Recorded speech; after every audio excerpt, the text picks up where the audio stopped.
But he then said he will reverse all Ashwaji is currently doing. Now, let's interrogate that. It means that Atiku is telling us that he will reverse the stability we now have in our university and our academic calendar. If you recall, Osun State, I think, when Ashwaji was campaigning, he promised those students, saying 4 years will be 4 years. You remember that slogan? 4 years will be 4 years. Atiku and OBJ, whom everybody like to parrot, is the golden era. From 1999, when OBJ took over, to 2007, it was series of strikes. In 1999, for example, ASU went on strike for 5 months. In the year 2001, they went on strike for 3 months. In the year 2002, they went on strike for 2 weeks. In the year 2003, they went on strike for 6 months. It moved into the following year, 2004.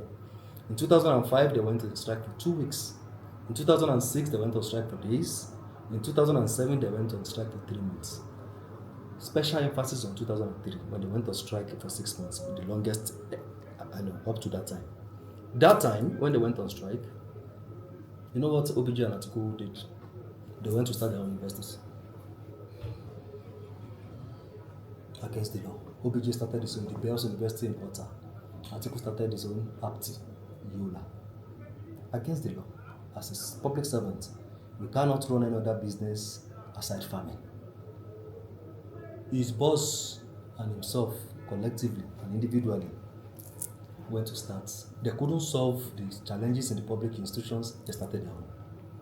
Now, all through that, even when they handed over to Yar'Adua, whom Atiku said he performed well, strikes didn't stop.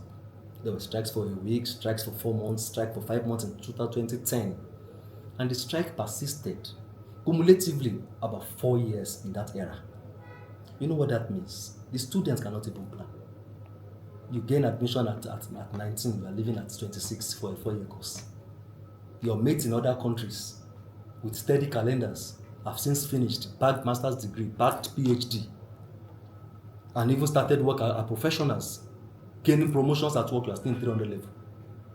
I had friends at the time that left Nigeria to, then there were no many private universities, maybe Bineji and a few. Went abroad to study, finished, came back for NYSC, returned for masters. Our set were still in 200 level. Students eventually dropped out because in the process, some students lost their parents. That was how we had many dropouts at the time because of irregular university calendar. Atiku says we will reverse that stability, and I think strike should return. That's what it meant.